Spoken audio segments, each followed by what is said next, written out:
Vayalar ONV P Bhaskaran ത്രയത്തിന് ശേഷം ഒരുപാട് ഗാനരചയിതാക്കൾ മലയാളത്തിൽ വന്നു.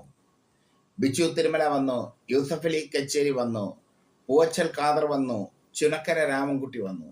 പലരും വന്ന് അവരുടെ ഇടങ്ങൾ സ്ഥാപിച്ചിട്ട് പോയി. അതേപോലെ ഒരു കാലത്ത്, ആധുനിക കാലത്ത് മലയാള ഗാനരചനയിൽ വിപ്ലവം സൃഷ്ടിച്ച കവിയായിരുന്നു ഗിരീഷ് പുത്തഞ്ചേരി. വയലാറിന് ശേഷം ഏറ്റവും ജനപ്രിയനായ കവി എന്ന് വേണമെങ്കിൽ അദ്ദേഹത്തെ വിശേഷിപ്പിക്കാം. വെറും കവി മാത്രമായിരുന്നില്ല അദ്ദേഹം, നന്നായി പാടാനുള്ള അസാധാരണമായ കഴിവ് അദ്ദേഹത്തിന് ഉണ്ടായിരുന്നു. ഇന്ത്യൻ പെർഫോമൻസ് റൈറ്റ്സ് സൊസൈറ്റിയുടെ മലയാള വിഭാഗം ഡയറക്ടറായിരുന്നു അദ്ദേഹം. കേരള കലാമണ്ഡലം, കേരള ലളിതകലാ അക്കാദമി എന്നിവയുടെ ഭരണസമിതി അംഗമായിരുന്നു അദ്ദേഹം. കോഴിക്കോടാണ് അദ്ദേഹം ജനിച്ചത്. അദ്ദേഹം ആദ്യമായി പാട്ടെഴുതിയത് 1989 പുറത്തിറങ്ങിയ എൻക്വയറി എന്ന ചിത്രത്തിന് വേണ്ടി. അതൊരു ചിത്രമായിരുന്നു. അത് വലുതായി ശ്രദ്ധിക്കപ്പെട്ടില്ല. എന്നാൽ ഗാനരചയിതാവെന്ന നിലയിൽ അദ്ദേഹം ശ്രദ്ധ ആകർഷിക്കുന്നത് ജോണി വാക്കർ എന്ന ചിത്രത്തിലൂടെയാണ്. അതിലെ ശാന്തമീ രാത്രിയിൽ വാദ്യഘോഷാദികൾ കൊണ്ടുവാ എന്ന ഗാനം, മമ്മൂട്ടി നന്നായി നൃത്തം ചെയ്ത ഗാനം, മമ്മൂട്ടിക്ക് നൃത്തം ചെയ്യാൻ അറിയുമെന്ന് തെളിയിച്ച ഗാനം, വലിയ ഹിറ്റായിരുന്നു ആ ഗാനം. ജ്യോതിഷം, വൈദ്യം, വ്യാകരണം തുടങ്ങിയ വിഷയങ്ങളിൽ പണ്ഡിതനായിരുന്ന പരേതനായ പുളിക്കൂൽ കൃഷ്ണപ്പണിക്കരുടെയും കർണാടക സംഗീതജ്ഞയായിരുന്ന പരേതയായ മീനാക്ഷി അമ്മയുടെയും മകനായി 1961 മെയ് 1 കോഴിക്കോട് ജില്ലയിലെ കൊയിലാണ്ടിക്കടുത്തുള്ള പുത്തഞ്ചേരിയിലാണ് ഗിരീഷ് പുത്തഞ്ചേരി ജനിച്ചത്. ഗവൺമെന്റ് ആർട്സ് ആൻഡ് സയൻസ് കോളേജിൽ നിന്നും ബിരുദം പൂർത്തിയാക്കിയ അദ്ദേഹം പിന്നീട് സാംസ്കാരിക പ്രവർത്തനത്തിലേക്ക് ഇറങ്ങിയായിരുന്നു. പുത്തഞ്ചേരി ഗ്രാമത്തിലെ ബാലസംഘത്തിലെ സജീവ അംഗമായിരുന്നു അദ്ദേഹം. ചെറിയ പ്രായത്തിൽ തന്നെ അദ്ദേഹം മലയാള സാഹിത്യത്തിൽ ആകൃഷ്ടനായി. ഒരുപാട് ബന്ധങ്ങൾ അദ്ദേഹത്തിന് ഉണ്ടായിരുന്നു. പ്രത്യേകിച്ചും ഒരു കോഴിക്കോടുകാരനായി ജനിച്ചു കഴിഞ്ഞാൽ ഒരുപാട് ബന്ധങ്ങൾ, തിരുവനന്തപുരത്തുകാരനേക്കാൾ സാഹിത്യമായും സാംസ്കാരികമായും ഒരുപാട് ബന്ധങ്ങൾ ഉണ്ടാകാനുള്ള സാധ്യതയുണ്ട്. ആ സാധ്യതകൾ അദ്ദേഹം നന്നായി ഉപയോഗിച്ചു എന്ന് വേണമെങ്കിൽ പറയാം. 344 ചിത്രങ്ങൾക്കായി 1600-ലേറെ ഗാനങ്ങൾ തൻ്റെ ചെറിയ കാലയളവ് കൊണ്ട് അദ്ദേഹം രചിച്ചു.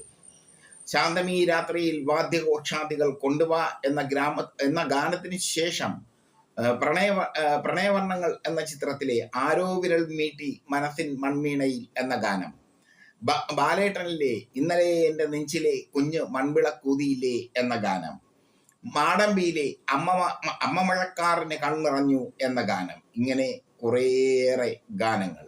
ദേവാസുരത്തിലെ സൂര്യകിരീടം വീണുടഞ്ഞു എന്ന ഗാനം, കഥാവശേഷനിലെ കണ്ണു നട്ട് കാത്തിരുന്നിട്ടും എന്ന ഗാനം, രാവണപ്രഭുവിലെ ആകാശദീപങ്ങൾ സാക്ഷി എന്ന ഗാനം, അഗ്നിദേവനിലെ നിലാവിന്റെ നീലഭസ്മ കുറിയണിഞ്ഞവളെ എന്ന ഗാനം, സമരൻ ബത്ലഹേമിലെ ഒരു രാത്രി കൂടി വിടവാങ്ങവേ എന്ന ഗാനം, ഈ പുഴയും കടന്ന് എന്ന ചിത്രത്തിലെ രാത്തിങ്കൾ പൂത്താലി ചാർത്തി എന്ന ഗാനം, മായാമയൂരത്തിലെ കൈക്കുടന്ന നിറയെ എന്ന ഗാനം, ഇങ്ങനെ ഒരുപാട് ഗാനങ്ങൾ.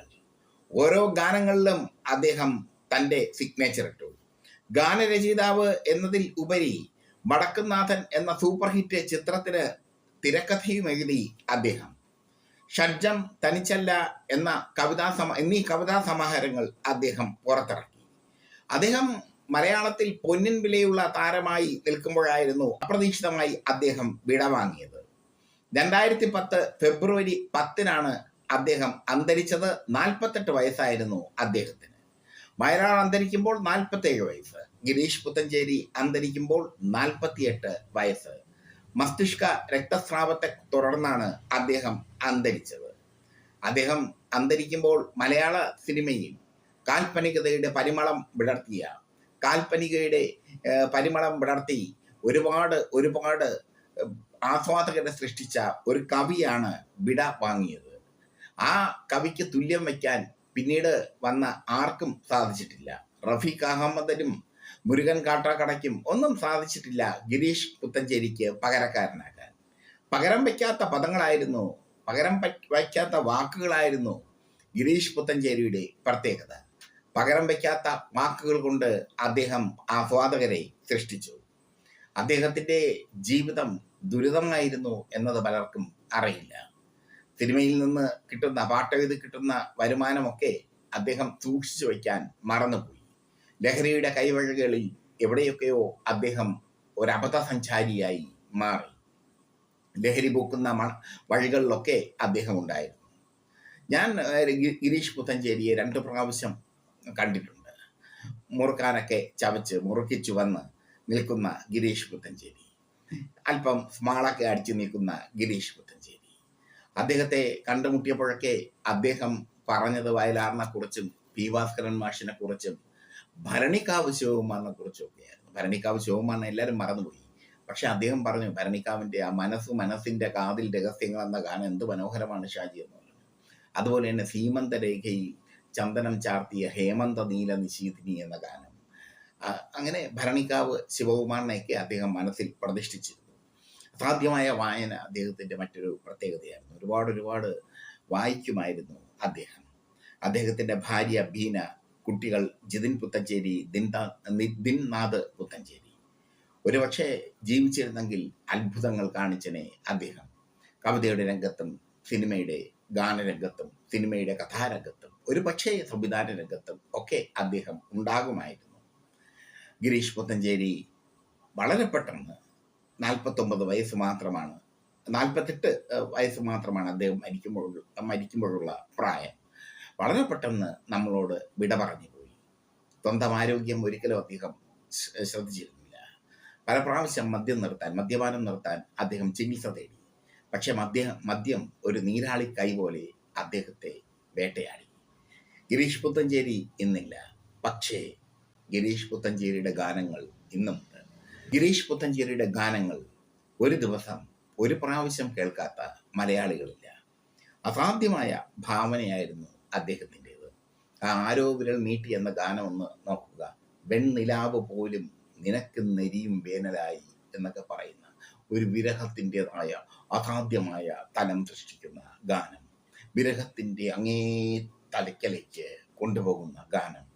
അമ്മേ അവിടത്തെ മുമ്പിൽ ഞാനാര് ദൈവമാര് എന്ന് വയലാർ എഴുതിയപ്പോൾ അമ്മ മഴക്കാറിന് കണ്ണിറഞ്ഞു, ആ കണ്ണീരിൽ ഞാൻ നനഞ്ഞു എന്ന ഗിരീഷ് പുത്തഞ്ചേരി.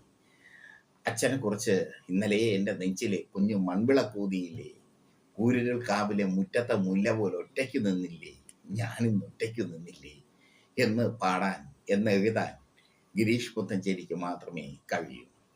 പ്രശസ്ത ഗായകൻ എം ജി ശ്രീകുമാർ ഒരിക്കൽ എന്നോട് പറഞ്ഞു, ഗിരീഷ് പുത്തഞ്ചേരി പാടുക കൂടി ചെയ്തിരുന്നെങ്കിൽ, നന്നായി പാടാൻ അറിയാവുന്ന അദ്ദേഹം പാടുക കൂടി ചെയ്തിരുന്നെങ്കിൽ മലയാളത്തിൽ വലിയൊരു വിപ്ലവം തന്നെ അദ്ദേഹം ഉണ്ടാക്കുമായിരുന്നു. സമ്പാദിച്ചത് ഒന്നും, പാട്ടെഴുതിയും തിരക്കഥെഴുതിയും ഒക്കെ സമ്പാദിച്ചത് ഒന്നും കരുതലോടെ സൂക്ഷിച്ചു വയ്ക്കാൻ ഗിരീഷിന് കഴിഞ്ഞില്ല. അത് അയാൾക്ക് അറിയില്ലായിരുന്നു. കവികൾ അങ്ങനെയാണ്, സാഹിത്യകാരന്മാർ അങ്ങനെയാണ്. അവർ കിട്ടുന്ന ദിവസം അടിച്ചു തീർക്കും. അതുപോലൊരു പ്രതിഭയായിരുന്നു വയലാറും. അങ്ങനെയായിരുന്നു. ഒന്നും തൻ്റെ കുടുംബത്തിന് വേണ്ടി വയലാർ സൂക്ഷിച്ചു വെച്ചില്ല. വയലാർ മരിച്ചപ്പോൾ അദ്ദേഹത്തിന് വേണ്ടി പണം സമ്പാദിക്കാൻ മുന്നോട്ടിറങ്ങിയത് അന്നത്തെ മുഖ്യമന്ത്രിയായിരുന്ന സി അച്യുതമേനോനായിരുന്നു എന്നാണ് എൻ്റെ ഒരു അറിവ്. അദ്ദേഹം കേരളീയരോട് പണം അഭ്യർത്ഥിച്ചു. കേരളീയർ കൈനിറയെ കൊടുക്കുകയും ചെയ്തു. ഗിരീഷ് പുത്തഞ്ചേരിയുടെ കുടുംബത്തെ രക്ഷിക്കാൻ വേണ്ടി എം ജി ശ്രീകുമാറും മോഹൻലാലും ഒക്കെ കോഴിക്കോട് പല വിധത്തിലുള്ള പരിപാടികൾ നടത്തുകയും അത് വലിയ വിജയമാവുകയും ചെയ്തു. ഗിരീഷ് പുത്തഞ്ചേരി സ്നേഹിക്കുന്നവരുടെ മനസ്സിൽ ഒരു തീരാത്ത നൊമ്പരമാണ്. അഹങ്കാരമൊട്ടുമില്ലാത്ത കവി, അഹങ്കാരത്തിൻ്റെ ഒരു അംശവും തൊട്ടു തീണ്ടാത്ത കവി, അതായിരുന്നു ഗിരീഷ് പുത്തഞ്ചേരി. അതിലുപരി മദ്യത്തിൻ്റെ ലഹരികളുടെ ലോകത്ത് ജീവിച്ച കവി. മുറുക്കിച്ചു വന്ന കവിതകൾ, ആ മുറുക്കിച്ചു വന്ന കവിതകളിൽ വിപ്ലവമുണ്ടായിരുന്നു, പ്രണയമുണ്ടായിരുന്നു, വിരഹമുണ്ടായിരുന്നു, വാത്സല്യമുണ്ടായിരുന്നു, തത്വചിന്തയും ഉണ്ടായിരുന്നു.